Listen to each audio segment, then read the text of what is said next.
같이 기도합니다. 하나님 아버지 감사드립니다. 저희들이 약하지만 주님 안에서 강하다는 사실을 말씀을 통해서 다시금 확인하고 우리가 약함 가운데에서 주의 강함을 잘 힘입어서 현재의 어려움들을 잘 극복해 나갈 수 있는 지혜로운 사람들, 지혜로운 청지기로 살아갈 수 있도록 주께서 이끌어 주시고 함께하여 주시옵소서. 오늘 또 주님의 부활이 우리에게 어떤 유익을 주고 또 우리에게 어떤 소망을 주었고 또 우리에게 어떤 능력을 주셨는지를 잘 배워서 부활하신 주님과 함께 산다는 것이 얼마나 복되고 아름답고 또 견고한 것인지를 잘 깨달아 알고 그걸 누리며 살아갈 수 있도록 이끌어 주시옵소서. 감사드리며 예수님 이름으로 기도드립니다.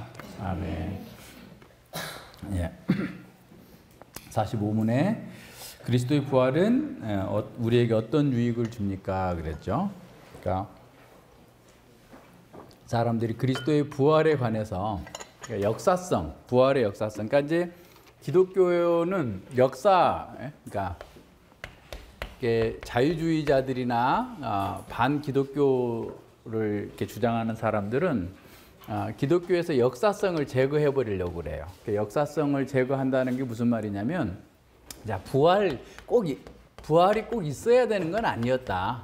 그냥 부활이 있다고 치고 거기에 대한 의미를 생각하면서 살면 된다라는 방식으로 자꾸 온 거예요. 그러니까 다른 것도 마찬가지예요. 기독교의 그냥 어떤 관념적인 그런 어떤 가르침, 어떤 그런 교훈 정도는 우리가 받아들일 수 있지만 굳이, 그러니까 이제 오늘 또 그 거라사 광인 얘기가 나오지만 그런 기적이라든가 초자연적인 초자연에 대해서 굳이 꼭 그렇게 있어야 된다라고 생각할 필요는 없다라는 방식으로 부활을 공격했지만 부활은 역사적인 사건이에요. 그러니까 부활이 역사가 아니라고 한다면 우리는 아무것도 아니다라고 그래요. 고린도전서 15장 17절 한번 보세요.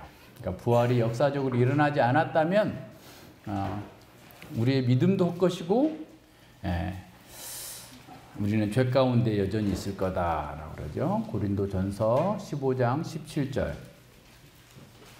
그리스도께서 다시 사신 것이 없으면, 그것이 역사가 아니었다면 너희 믿음도 헛되고 너희가 여전히 죄 가운데 있을 것이요 또한 그리스도 안에서 잠자는 자들도 망하였으리니 만일 그리스도 안에서 우리의 바라는 것이 다만 이 생뿐이면 모든 사람 가운데 우리가 더욱 불쌍한 자니라 그랬어요.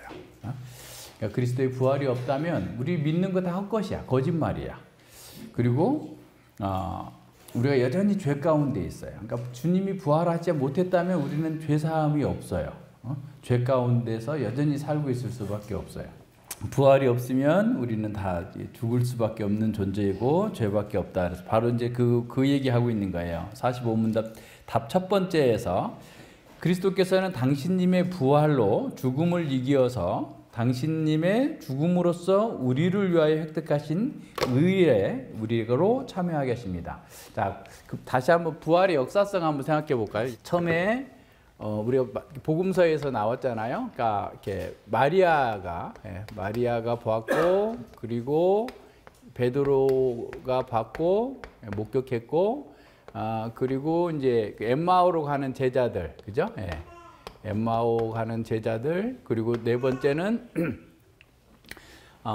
도마를 뺀, 도마가 없는 상태에서 다른 제자들이 있었어요. 그리고 또 도마와 함께, 그죠? 도마와 함께 또 모든 제자들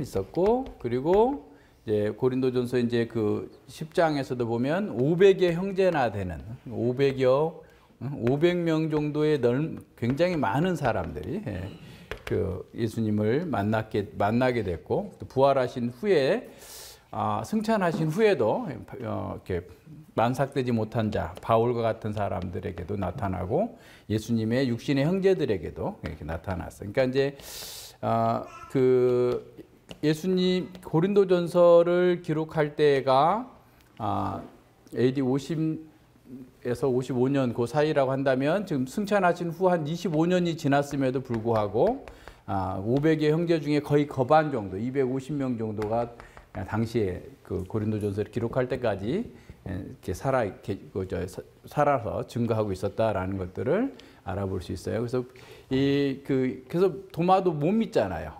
그리고 제자들도 그 마가복음에 보면 믿지 못했어요. 부활하신 것을 믿지 못했어. 그래서 많은 사람들이 이거 왜냐하면 처음 경험하니까, 그러니까 역사 가운데에서 처음 있는 일이잖아요. 그죠?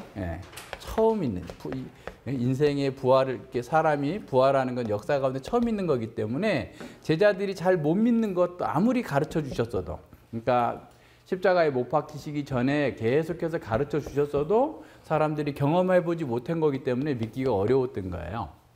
그리고 그들이 진정으로 예수님을 보고도 믿었지만 나중에 예수님께서 뭐라고 그래, 보지 못하고 믿는 사람, 그러니까 성령에 의해서 그 믿는 사람들이 더 그 복되다라고 말씀하시죠. 그리고 이제 부활에 대해서 설명할 때도 부활에 대해서도 부활은 삼위일체 사역이에요.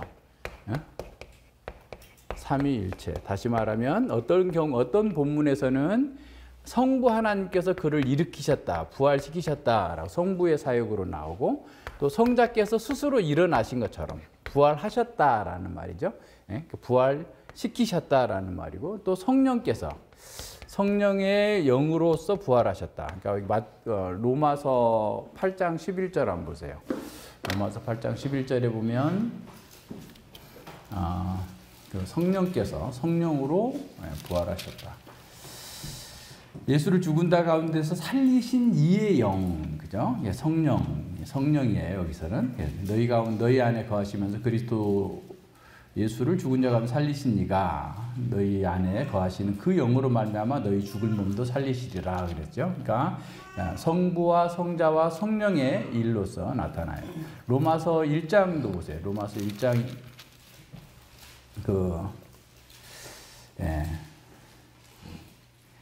그 4절에서 보면 이것은 성결의 영으로 죽은 자 가운데 부활하여 능력으로 하나님의 아들로 인정되셨으니 그랬죠. 성자께서 부활하신 것으로 나타나죠. 4장 25절에 보세요. 로마서 4장 25절에 보면 24절 의로 여기심을 받은 우리도 위함이니 곧 예수 우리 주를 죽은 자 가운데서 살리신 이를 믿는다. 여기서는 성부께서 살리신 걸로, 부활하신 걸로. 그래서 성부와 성자와 성령께서 부활케 하셨다. 삼위일체 사역이다 라고 하는 것을 잘 생각해 봐야 됩니다. 그래서 이제 그 부활은 삼위일체 사역이 부활이 있어야만 이제 오늘은 이제 그 의미를 더 잘 이렇게 이해해야 돼요. 그러니까 부활은 역사적인 사건이에요. 그러니까 만약에 부활이 없다면 우리는 아무것도 아니에요. 지금 그리고 이제 그걸 왜 그 사람들은 못 믿겠느냐라고 하면 이제 그 부활의 생명을 경험하지 못했기 때문에 그런 거죠. 그래서 이제 부활이 없다. 첫 번째 여기서 보면 첫 번째 부활은 죽음을 이긴 사건이다. 죽음에 대한 승리, 승리라고 말씀합니다. 그러니까 우리 죽음 십자가에서 죽은 거 아닌가라고 생각하잖아요. 죄와 죽음, 죄와 사망에 대해서 죽었다라고 했는데 그 사망에 완전히 죽어졌다라는 사실을 부활로서 승리하시는 거예요. 그리고 그렇게 해야만 어떻게 되냐면 우리가 이렇게 의에 참여할 수 있다. 그러니까 예수님의 의가, 그러니까 우리의 죄가 언약의 범죄, 언약적 저주인 사망에서 예수님이 십자가에서 해결하시고 그리고 부활하셔야만 우리가 하나님의 의에 참여할 수 있는, 그래서 의롭게 되는 칭의의 은혜를 입게 되는 거예요. 이 말은 하나님과 다시 이제 화목됐다. 오늘 원래 이거 했어야 되는데 못 해가지고 화목게, 다시 말하면 언약적 교제, 언약의 교제에 참여할 수 있도록 만들어져. 예수님의 부활이 없다면 우리의 죄에서 승리하지 못했고 우리는 여전히 의 가운데 들어오지 못했기 때문에 하나님과 언약적 교제를 이룰 수 없었는데 예수님이 부활하심으로 말미암아서 우리가 칭의가 됐고 하나님과 화목게 돼서 언약의 교제 안으로 들어올 수 있게 됐다. 이것이 가장 중요해요. 그러니까 예수님이 부활하지 못했다면 우리는 그냥 예수님 안에 있지 않고 밖에 있는 거예요. 예수님과 함께 있어요. 그래서 이제 성경에 보면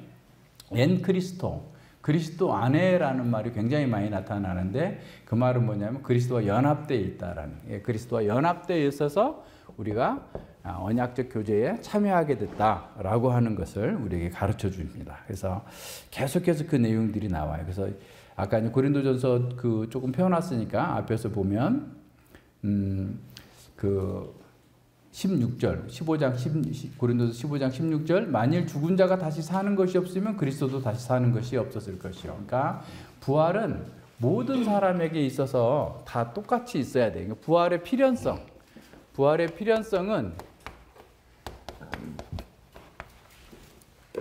산자나 죽은 자가 다 부활해요. 그죠? 어디서 알 수 있어요? 그 요한복음 5장에 보면 그 생명의 부활로 나오는 사람도 있고, 생명의 부활, 그리고 사망의 부활로 나올 사람들이 있는데, 그거 한번 보세요. 여기 잡아놓고 요한복음 5장을 한번 보세요. 요한복음 5장에 보면 선한 일을 29절, 요한복음 5장 29절에 보면 선한 일을 행한 자는 생명의 부활로, 악한 일을 행한 자는 심판의 부활로 나오리라 그랬어요. 선한 일, 하나님의 뜻을 따라 사는 사람인데, 여기서 하나님의 뜻을 따라 산다라는 것은 하나님께서 보내신 자를 믿는 것이 선한 일이에요. 어디 나오냐면 6장 29절 보세요. 예수께서 가라사대 하나님이 보내시는 자를 믿는 것이 하나님의 일이니라 그랬어요. 그러니까 하나님의 일을 한다는 건 하나님께서 보내신 자를 믿는 거죠. 선한 일을 하는 사람은 생명의 부활로, 악한 일을 행한 자는 심판의 부활로, 사망의 부활이 아닌 심판의 부활로, 그죠? 더 정확하게 심판받기 위해서. 모든 사람은 부활해요. 그러니까 생명의 부활은 생명을 누리기 위한 부활이고, 심판의 부활은 심판을 더 강력한 심판을 받기 위해서 부활하는 거죠. 그러니까 지금 모든 사람들은 지금 선택의 기로에 서 있어요. 그죠? 생명의 부활로 살 것인가, 사망의 심판의 부활로 살 것인가를 얘기하고 있어요. 그래서 보세요. 모든 사람은 부활이 있어요. 근데 그 부활이 첫 번째가 예수님이 첫 번째 열매다라고 하는 게 이제 20절에 나오는 거예요. 15장 20절에. 그러나 이제 그리스도께서 죽은 자 가운데 다시 살아 잠자는 자들의 첫 열매가 되셨다. 그래서 첫 열매, 예수님께서 이 부활의 첫 열매가 되신 거예요. 모든 사람들은 다 부활하겠지만, 그러니까 예수님은 무덤에서 십자가에 못 박혀 죽으셨지만 그 몸은 어떻게 했어요? 그 죽은 몸이 아니고 신령한 몸으로, 새로운 몸으로 바뀌셨어요. 영원한 몸으로 바뀌셔서 부활하신 거예요. 우리도 그렇게 될 거예요. 그래서 이 부활을 우리가 믿고 사는 것 또한 우리에게 의에 참여하게 되는 거다라고 하는 거예요. 두 번째, 이제 부활의 능력은 어떤 거냐면 우리에게 영적 생명 곧 부활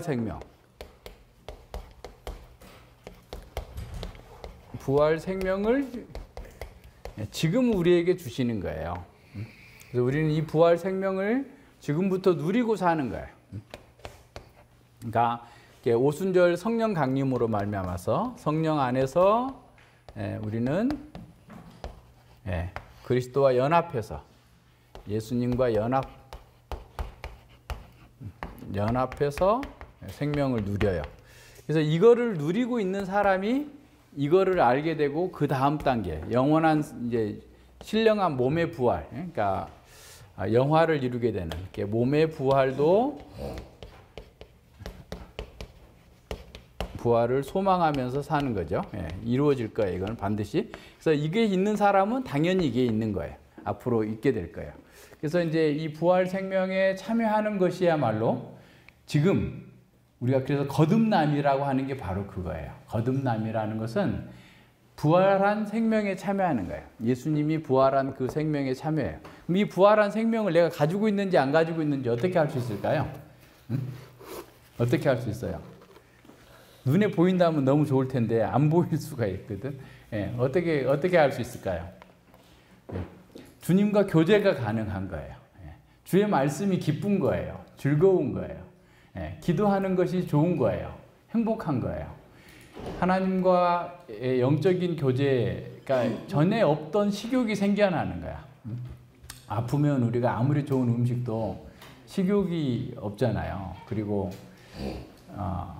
먹어도 소화도 못 시키고 그래서 오히려 더 고통에 떨어뜨리는 거죠. 그래서 예전에 장날에 노인네들이 많이 돌아가셨어요. 왜 그러냐면 기운이 없는데 오랜만에 장날에 가서 맛있는 거 실컷 드셨는데 소화시킬 능력이 없어서 죽었어요. 하나님의 생명을 우리가 가졌다는 사람들은 사실은 하나님의 어떤 무거운 말씀도 소화가 돼요. 그 무거운 말씀이 뭘까요? 심판의 말씀도 소화가 돼요. 그러니까 우리가 부활 생명을 가졌다는 것은 하나님께서 우리를 치는 말씀도 아프지만 기쁘게 받아들일 수 있는 거야. 그게 너무 행복한 거죠. 근데 그 생명이 없으면 또는 생명이 어떤 병들었거나 힘들면 치는 말씀을 못 듣는 거예요. 막 괴로워하는 거야. 그러면서 그걸 피하려고 도망치려고 해요. 그러면 그 문제 해결이 안 되는 거죠. 그래서 하나님의 부활 생명을 우리가 가지고 있다고 하는 것은 가장 중요한 게 하나님의 말씀을 잘 받는 거예요. 말씀을 잘 받고 순하게 받고 잘 받고 그 말씀으로 우리의 생각과 삶이 변화되는 거예요. 삶의 변화가 있어요. 어떻게 변화? 주님의 영광을 생각하는 삶으로 바뀌는 거예요.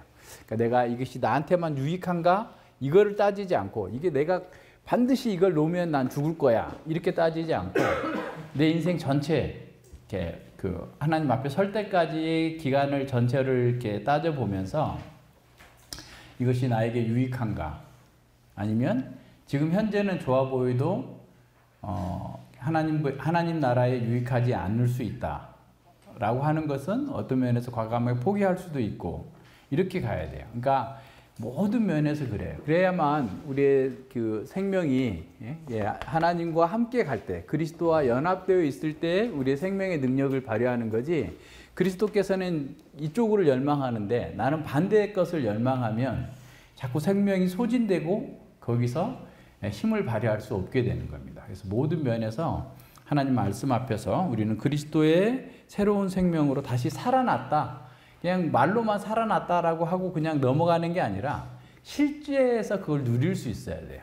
그러니까 말씀을 따라 살면서 그 말씀 속에서 하나님과 이렇게 연합된 그런 관계로 나아가는 것, 이것이 우리에게 지금 현재 여기서 누리고 있어야 되는 거예요. 그래서 이제 부활 생명이라고 하는 것은 우리 안에서 아주 그냥 이렇게 어떤 경우에는 아주 희미하게 드러날 수 있지만 점점 강하게 하나님을 향해서 나아가는 선한 양심으로 나타날 수 있도록 그렇게 나와야 됩니다.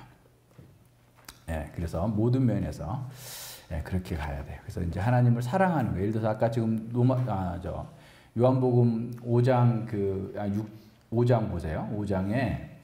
5장 39절, 너희가 성경에서 영생을 얻는 줄 생각하고 성경을 상고하거니와 이 성경이 곧 내게 대하여 증거하는 것이니라. 그러나 너희가 영생을 얻기 위하여 내게 오기를 원하지 아니하는도다.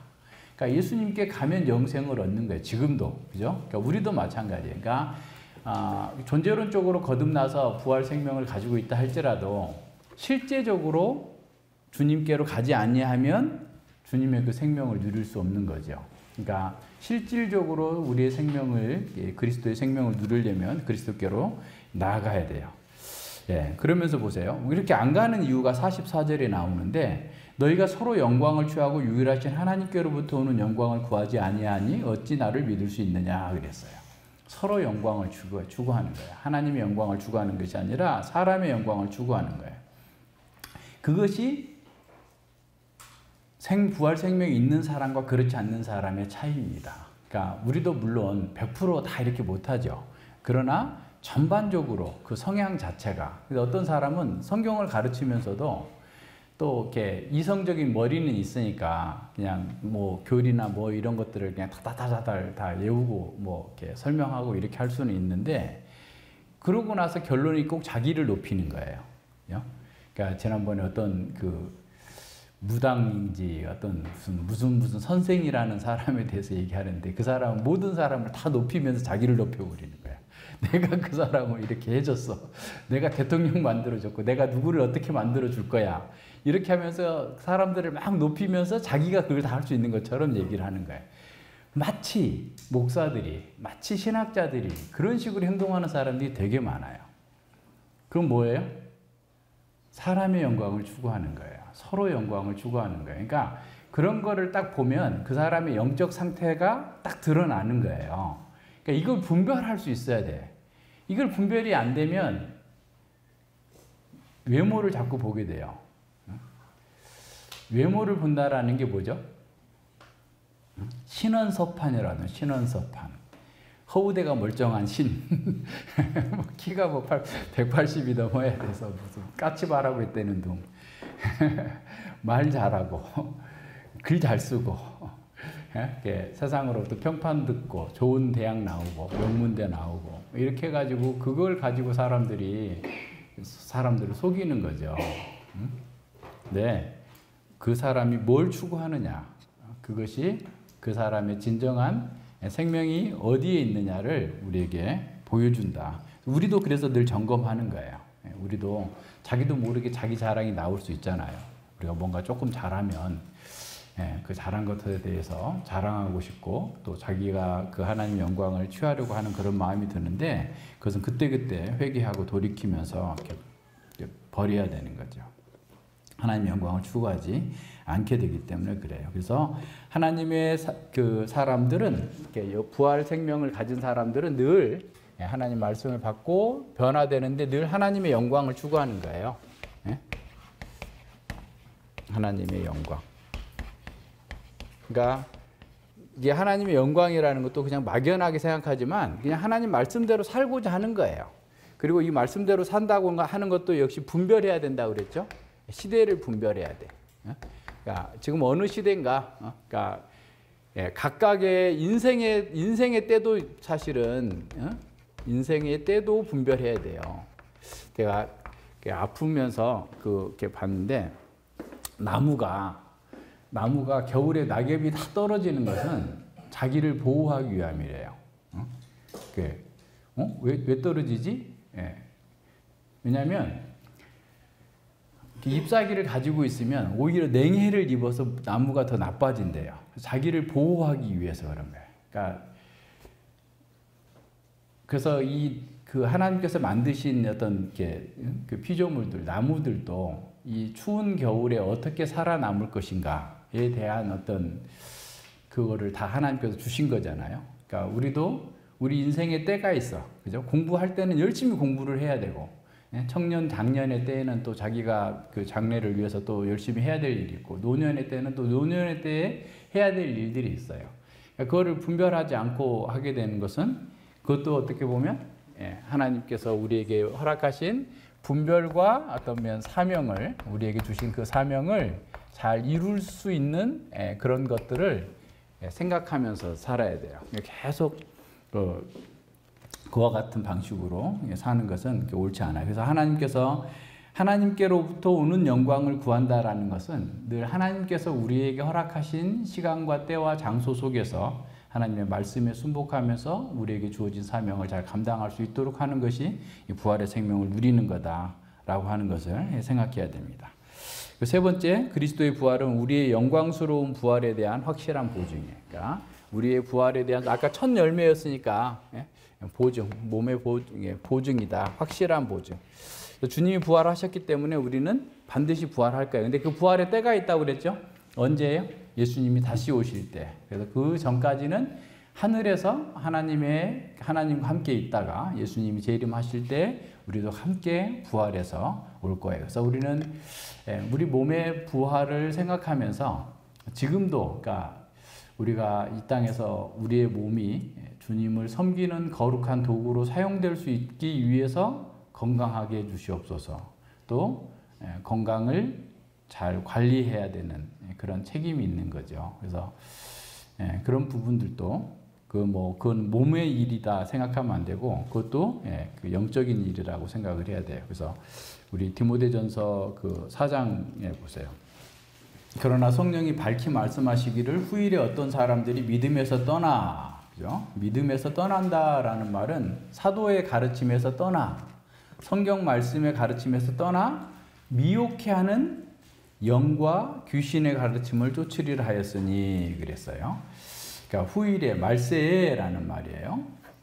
근데 그런데 그 사람들은 자기 양심에 화인 맞아서 외식함으로 그랬어요. 외식함으로 거짓말하는 자들. 그러니까 양심이 작동을 하지 않아. 그러니까 이렇게 목장에 가서 보면, 지금 뭐 이런 데는 안 그러는지 모르겠는데, 지난번에 상하 목장에 가니까 그런 게 있었나? 없었던 것 같기도 하고, 거기는 다 자기네 것만 있으니까, 그죠? 그러니까 방목하는 그 들판에 소들이나 양들이 많은데 표식을 해두잖아요. 그러니까 등에다, 그 엉덩이 쪽에다가 그냥 OK 목장이면 OK 불도장 찍어가지고 거기에 그 털이 나지 않도록 만들어주는 것처럼, 그러면 그 감각이 없는 거죠. 양심에 화인 맞았다라는 것은 양심의 감각이 없어요. 그러니까 지난번에도 얘기한 것처럼 죄악이 너무 심하면 죄를 짓고도 그걸 죄라는 생각을 못해요. 자기는 잘하고 있다고 생각하는 거예요. 그러니까 그런 방식으로 사는데, 사람들이 화인 맞아서 외식해, 의도적으로 이렇게 거짓말을 해요. 이게 참, 하여튼 그런 사람들 많아요. 또 얼마나 또 말을 잘해요. 그런 사람들이 있는데, 그런 사람들이 이제 사람들에게 혹하게 하는 게 뭐냐면 거룩해질 수 있는 방법을 자기만 터득했다, 이런 거잖아요. 그래서 3절에 보면 혼인을 금하고 식물을 폐할 것이다. 금욕주의로 나가는 거죠. 결혼하지 말라, 또는 어떤 식물을 먹으면 안 된다, 뭐 금식해야 된다, 일주일에 몇 번 금식하자, 뭐 등등의 이런 거 하는 거죠. 그러나 식물은 하나님이 지으신 바니 믿는 자들과 진리를 아는 자들이 감사함으로 받을 것이다. 그래서 믿는 자들과 진리를 아는 자들이 다른 사람처럼 돼 있지만, 여기 헬라어 카이라고 하는 접속사는 즉 설명적 접속사예요. 그래서 믿는 자들 곧 진리를 아는 자들이에요. 그러니까 믿는다 하면서 진리를 모르면 그건 아직 믿는 사람이 아닌 거죠. 무슨 말인지 아시겠죠? 그러니까 믿는 자들 곧 진리를 아는 자들이 그 감사함으로 그걸 받아서 먹을 수 있다. 그러니까 식물은 모든 걸 다 먹을 수 있어요. 그러니까 예를 들어서 뭐 피 먹으면 안 된다. 그러니까 이렇게 유대인들은 과거의 습관 때문에 피를 먹지 않았어요. 근데 이제 그것도 그 문화적 차이로 중국 교회 성도들도 피 먹으면 안 된다 해가지고 안 먹고 막 그러는데 그 뭐 다 감사함으로 먹을 수 있다는 거예요. 그냥 근데 그것도 원리는 그런 건 아니지만 어쨌든 그래서 그걸 받을 것인데 하나님이 지으신 모든 것이 선함에 감사함으로 받으면 버릴 것이 없나니 하나님의 말씀과 기도로 거룩해집니다. 그래서 하나님의 말씀과 기도로 거룩해지는데 자꾸 다른 방식으로 그죠? 그러니까 여기 있잖아 아까 말씀 말씀을 받고 그 말씀을 따라 살기 위해서 기도하고 그죠? 말씀과 기도가 있어야 우리가 거룩한 삶을 살게 되는데 거짓 교사들이 늘 그렇게 말하는 거죠. 그래서 우리는 믿는 자들 진리를 아는 자, 믿는 자는 곧 진리를 아는 자다. 진리를 알아야죠, 그죠? 진리를 알아야 하나님을 따라 섬기고 분별하고 사는 거죠. 그래서 이런 방식으로 우리는 부활이 나에게 주어진 의미를 잘 알아야 하는 게 역사적 사실을 아는 것과 그 사실을 해석하는 것에 차이가 있다고 그랬죠. 우리는 해석의 근거에서 한다고 그랬어요. 죽음에 대한 완전한 승리, 그리고 하나님의 의에 참여하는 것, 그리고 우리가 지금 현재 부활의 생명을 누려야 되는 것, 그리고 장차 우리의 몸의 부활에 대한 확실한 증거와 보증이 된다라고 하는 것을 잘 기억해야 돼요. 그래서 이제 부활한 생명을 가지고 있는 사람으로서의 우리의 생명력 있게 살려면 역시 말씀 안에 계속 들어와서 말씀 안에서 역동적으로 살고 또 기도하고 그 주님의 뜻을 잘 분별해낼 수 있는 그냥 선한 일에 열심하는 백성이 되려면 늘 말씀에 근거해서 살아가야 돼요. 그래서 성경 또 기독교는 성경의 종교, 말씀의 종교예요. 말씀을 모르고서는 그냥 뭐 의식적인 어떤 행위만 하는 것은 그거는 그냥 또 다른 또 운명이에요. 옳지 않은 겁니다. 그래서 믿는 것과 아는 것은 하나다. 그래서 그 속에서 살아야 돼요. 부활에 대한 진리도 잘 깨닫고 그것이 우리 실제 삶 가운데에서 잘 드러날 수 있기를 바랍니다. 기도합니다. 하나님 아버지 감사를 드립니다. 주님께서 부활하셔서 죽음을 이기시고 또 주님께서 획득하신 그 의를 우리에게 덧입혀 주셔서 의로운 삶으로 부활의 생명으로 살아갈 수 있도록 저희들을 이끌어 주셔서 감사를 드립니다.